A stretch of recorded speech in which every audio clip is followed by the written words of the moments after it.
নাটকীয় ম্যাচে হারের পর মেজাজ হারালেন তামিম ইকবাল খান। অবিশ্বাস্য শ্বাসরুদ্ধকর এক ম্যাচে ফরচুন বরিশালকে হারিয়েছে রংপুর রাইডার্স। অবিশ্বাস্য শ্বাসরুদ্ধকর এক ম্যাচে ফরচুন বরিশালকে হারিয়েছে রংপুর রাইডার্স। চলতি বিপিএলে এখন পর্যন্ত সর্বোচ্চ 6টি ম্যাচ খেলা নুরুল হাসান সোহানের দলটি সবকটি ম্যাচেই জিতেছে। এদিকে ম্যাচটিতে হারের পর মেজাজ হারাতে দেখা যায় বরিশালের অধিনায়ক তামিম ইকবাল খানকে।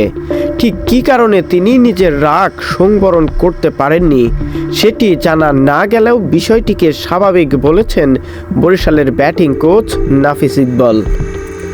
ম্যাচ শেষে তামিমকে রংপুরের ড্রেসিং রুমে থাকা কারো সঙ্গে উত্তপ্ত বাক্য বিনিময় করতে দেখা যায়।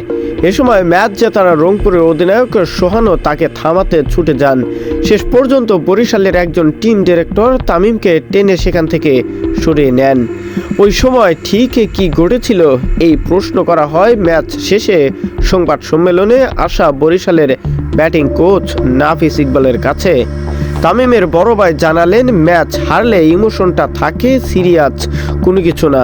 অন্যদিকে উত্তাপ ছড়ানো সেই পরিস্থিতিতে তামিমের পাশে ছিলেন রংপুর দলের অধিনায়ক নুরুল হাসান সোহান। শেষ ওভারে জয়ের জন্য দরকার ছিল 26 রান। মোটামুটি জয় হয়তো ধরেই নিয়েছিল বিপিএলের ডিফেন্ডিং চ্যাম্পিয়ন বরিশাল। তবে কাইল মায়ার্সের করা ওভারটিতে অধিনায়ক সোহান 30 রান তোলেন 3টি করে 4 ছক্কায়। তাতেই জয় উৎসবে মাঠে রংপুর রাইডার্স। এ নিয়ে চলতি আসরে 6 ম্যাচ খেলে অপরাজেয় থাকার রেকর্ডও তারা ধরে রেখেছে।